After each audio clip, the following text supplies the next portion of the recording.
In this video, Naval Ravikant will share 12 of the greatest insights in his life, including this one. Be selfish. Be more selfish. After all, if you want to make the wrong decision, ask everyone. I'm Jordan, I've made over $5 million, hired 50 people, made many wrong decisions, including this one. Make sure you really enjoy your work. Make sure you really are only working with the people that you really like working with. Choose work you like and people you like to work with. To be yourself in a world that is constantly trying to make you something else is the greatest accomplishment. Well, here's an example. Make sure you are only have the guests on that you're proud to have on, that you genuinely want to have conversations with. It reminds me of this graph that I once drew. The greatest life is the one with the least amount of compromise. But that is something that I found to be quite true. Here's how Naval thinks about it. You've already built something of incredible value, and it's going to continue compounding. So the value now is about the longevity. How long can you keep it going? Whether you go to episode 1,000 or 2,000 or 5,000 matters more than, you don't want to be in grinder mode. If you're just grinding, you're going to burn out. And the day you burn out, this thing is over. So Naval is saying that the value, especially monetary value, comes from compounding. And for the compounding to happen, you have to sustain what you do. And you are more likely to not burn out if you like what you do. Like I wrote, burnout is not from doing too much, but from work you secretly deem meaningless. And the things you dislike doing hit twice. First in suffering, then in quitting before compound interest kicks in. But is doing work that you actually like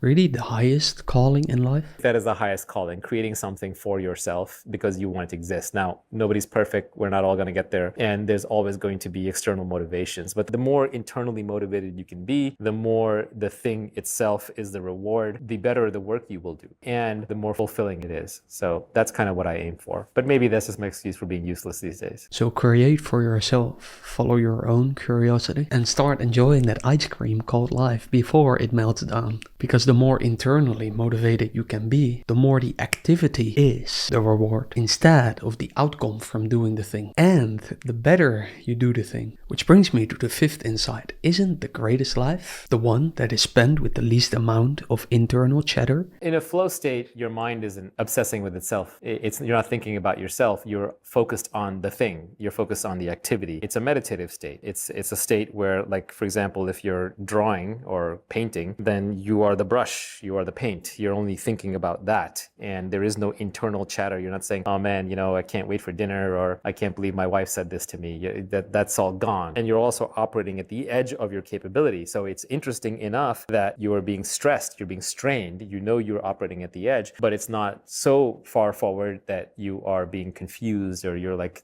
obviously screwing up. So flow state is a wonderful thing. It's a very meditative state. So to spend more time in peace, there seem to be two answers. One, which could be to see through this ego, this self, which is called enlightenment, but I can't comment on that yet. And the second way to experience more bliss, in my experience, is flow state. So if flow state is the answer, then how do we make sure that we do not get into flow, right? I'm using inversion thinking here from Charlie Munger. The surest way to not be in a flow state is to try to be in a flow state, right? Because it's that effort. After all, the more you think about jumping, the deeper the pool seems. So then the question may become, how do I get into the flow state? More effort, less. It comes much more from you find things that you like to do. And because you like to do something, you're interested in it, you're going to get good at it. You're going to be doing it. And as you're doing it, you're climbing that ladder of mastery. And you can climb that ladder in literally anything. As you get more and more into it, you're going to be more and more in flow. Follow your natural curiosity in that moment. For example, I was writing today for my weekly 2-minute email that I sent. And when I chose a topic that I was actually interested in right then, after that the writing became effortless. Whereas before I had a topic that could get more interest and so on, but it just took a lot of effort to write about that. By the way, if you are interested in truth and want to read the things I found to be true in my own life, I write them in my 2-minute email that you will automatically receive if you access my free Google Sheet with 80 plus free tools that I use in my business and personal life. All unsponsored, not affiliated, just truth. Which brings me to boredom. Listen closely. My problem is I switch around a lot. So I fall in love with something. I obsess over it. I learn everything I possibly can about it over a couple of months kind of period. And then once I figure the basics out, 80-20, I start getting bored. And then when I start getting bored, I just sort of background it. Now it becomes a piece of my knowledge and understanding. And then I just move on to the next thing. Or I just spend time being bored until the next thing comes along. If you think boredom is bad,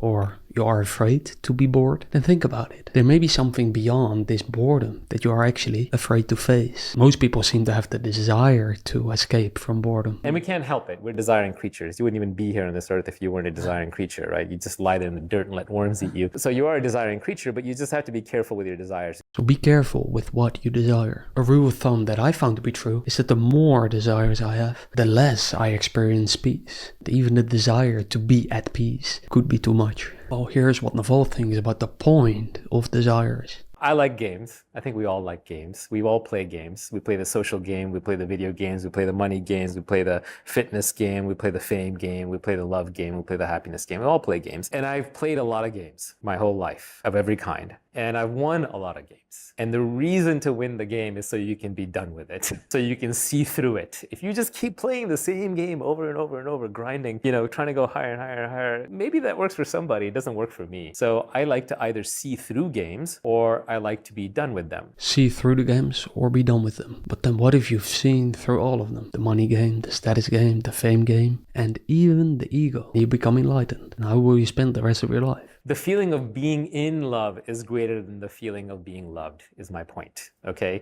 And you can be in love anytime you want. The feeling of being in love with people or things is greater than the feeling of being loved. Because you can be in love all the time. Wow. But then how do you be in love, in a state of flow, more in your life? Well, that was my question, and I share 3 practical truths that I found in this video. See you there.